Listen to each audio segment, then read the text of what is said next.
আসসালামু আলাইকুম বন্ধুরা, আজকে তোমাদের জন্য নিয়ে এসেছি ভিন্ন ধরনের একটা চিকেন রেসিপি, যা একবার খেলে এর স্বাদ কখনো তোমরা ভুলতে পারবে না। আর সেটা হলো আফগানি মালাই চিকেন কোপ্তা কারি। কীভাবে খুব সহজে এই আফগানি চিকেন মালাই কোপ্তা কারি তৈরি করবে সে রেসিপি আজকে শেয়ার করব। তো এর জন্য আমরা প্রথমে একটা মালাই তৈরি করে নেব। তার জন্য নিয়ে নিয়েছি এখানে হাফ কাপ পরিমাণ টক দই, হাফ কাপ ব্রেস্তা, আর নিয়ে নিয়েছি কিছু বাদাম। এখানে চাইলে তোমরা চীনা বাদামটাও ব্যবহার করতে পারো। এখন এই সবগুলো আমি একসাথে ভালোভাবে ব্লেন্ড করে নেব।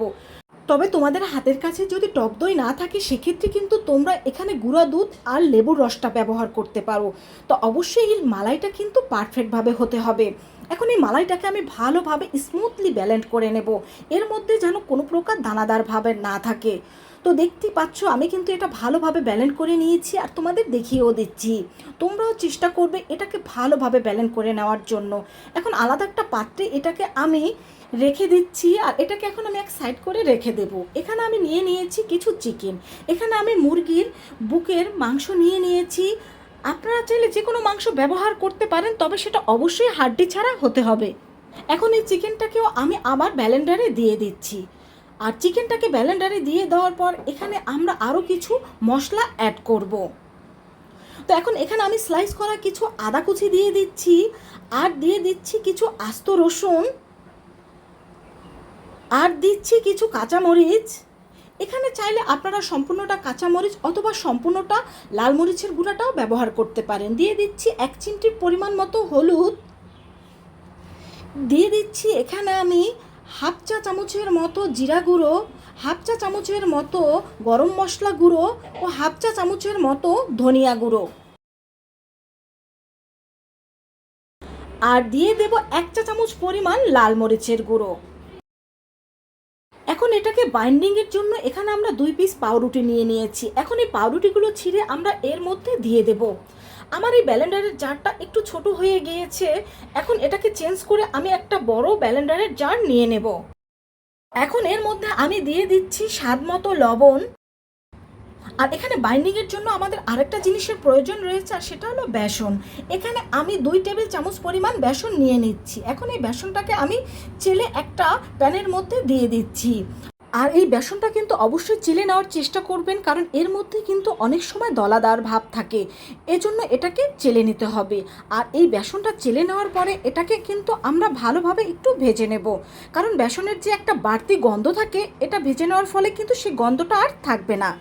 তবে লক্ষ্য রাখতে হবে বেসনটা যেন কোনো মতে পুড়ে না যায়। তো বেসনটা ভাজা হলে এখন আমরা এর মধ্যেই বেসনটাকে দিয়ে দিই। আর দিয়ে দেব এখানে আমি 2 টেবিল চামচ পরিমাণ ঘি। এখানে ঘির পরিবর্তে আপনারা রেগুলার যে সয়াবিন তেলটা আমরা ব্যবহার করি রান্নার কাজে সেটাও দিতে পারেন। এখন এটাকে আমি ভালোভাবে ব্লেন্ড করে নেব। তো এটাকে আমি ব্লেন্ড করে নিয়েছি। আর এই কোপ্তার চিকেনটা কিন্তু অবশ্যই ভালোভাবে ব্লেন্ড করে কিমা করে নিতে হবে। আর এটা যদি পারফেক্টভাবে ভালোভাবে ব্লেন্ড করে নিতে না পারেন তাহলে কিন্তু কোপ্তাটা পারফেক্টভাবে তৈরি হবে না। এখন এই চিকেন কিমাগুলো আমি একটা বাটিতে নিয়ে নিচ্ছি। আর দেখতেই পাচ্ছেন আমার এই কিমাগুলো কিন্তু একেবারে পারফেক্টভাবে তৈরি হয়ে গিয়েছে। এখন এটা দিয়ে কোপ্তা তৈরি করে নিলে কোপ্তাগুলো কিন্তু কোনোভাবেই ভেঙে যাবে না। এখন এটা দিয়ে আমি কোপ্তা তৈরি করে নেব। আর আমি এটা দিয়ে লম্বা লম্বা কোপ্তা তৈরি করে নিচ্ছি। আপনারা চাইলে আপনাদের ইচ্ছে মতো যে কোনো শেপ দিয়ে কোপ্তাগুলো তৈরি করে নিতে পারেন। আর এই কোপ্তাগুলো কিন্তু আমি ভেজে রান্না করব। আপনারা চাইলে এটা সরাসরিও রান্না করতে পারেন। ভাজা ছাড়া রান্না করলেও কিন্তু এই কোপ্তাগুলো কোনোভাবে খুলে যাবে না বা ভেঙে যাবে না। তবে এই রেসিপিটি ফলো করলে কিন্তু এভাবেই আপনারা পারফেক্টভাবে তৈরি করে নিতে পারবেন। বন্ধুরা, এই আফগানি চিকেন মালাই কোপ্তাটা যে এতটাই মজাদার, একবার তৈরি করে খেলে বারবার খেতে ইচ্ছে করবে।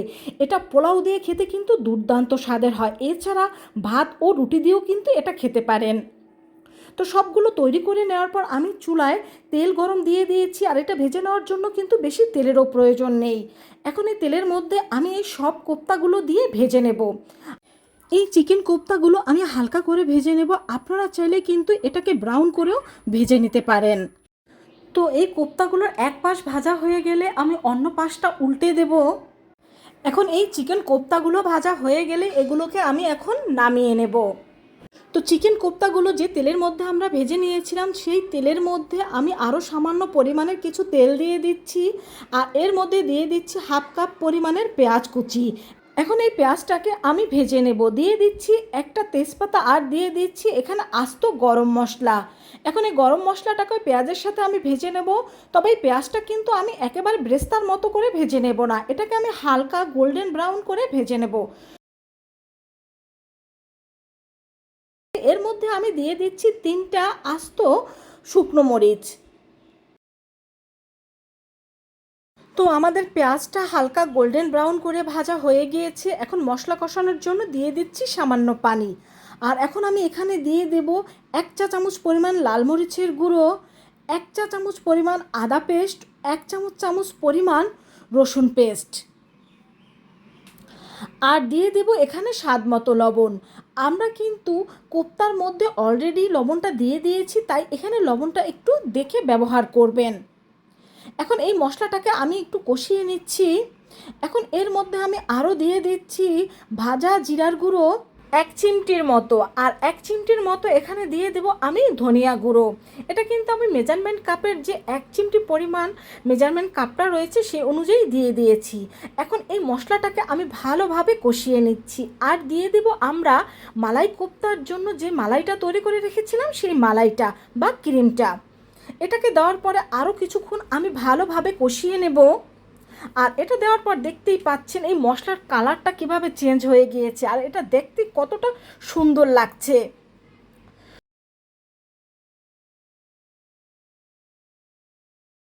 তো মশলাটা ভালোভাবে কষানো হয়ে গেলে এর মধ্যে আমি দিয়ে দেব 1/2 কাপ পরিমাণ গরুর লিকুইড দুধ, আর দিয়ে দেব 1/2 কাপ পরিমাণ পানি। বন্ধুরা, তোমরা চাইলে এটা সম্পূর্ণ দুধ দিয়েও করতে পারো। এখন এই পানিটা ফুটে ওঠা পর্যন্ত আমি অপেক্ষা করব। আর দিয়ে দিলাম এখানে আমি 1 টেবিল চামচ পরিমাণ চিনি। বন্ধুরা, বিভিন্ন অকেশনে যেমন জন্মদিনের পার্টি, বিয়ে বা ঈদে তোমরা কিন্তু এইভাবে মালাই কোপ্তাটা তৈরি করে নিতে পারো, আর এটাকে পোলাওর সাথে সার্ভ করতে পারো। এটা দেখেই দেখবে সবার মন ভরে যাবে, এই রেসিপির একেবারে প্রেমে পড়ে যাবে। তো পানিটা ফুটে ওঠার পরে কিন্তু এর মধ্যে আমি কোপ্তাগুলো সব দিয়ে দিয়েছি, আর কোপ্তাগুলো দিয়ে দেওয়ার পর এখন এটাকে আমি ঢেকে দেব 5 মিনিটের জন্য। আর 5 মিনিট পরে ঢাকনা তুলে এটাকে আমি নেড়ে দেব। তারপরে কিন্তু এটাকে আর ঢেকে দেওয়ার কোনো প্রয়োজন নেই। তো ঢাকনাটা তুলে আমি এটাকে নেড়ে দিচ্ছি, আর দেখতেই পাচ্ছ এটা কিন্তু কোনোভাবেই ভেঙে যাচ্ছে না। এটাকে আরও টেস্টি করার জন্য দিয়ে দিচ্ছি এখানে আমি 1 টেবিল চামচ পরিমাণ ঘি। তো আমাদের চিকেন মালাইকারিটা কিন্তু একেবারে তৈরি হয়ে গিয়েছে। এর থেকে বেশি আমি ঝোলটাকে আর শুকিয়ে নেব না, এই অবস্থাতে আমি নামিয়ে নেব। আপনারা আপনাদের ইচ্ছে মতো এখানে গ্রেভিটা রাখতে পারেন, তবে চিকেন মালাইকারিটা কিন্তু বেশি ঝোল হলে খেতে একেবারেই ভালো লাগে না। এরকম ঝোল থাকলেই সেটা বেশি খেতে ভালো লাগে।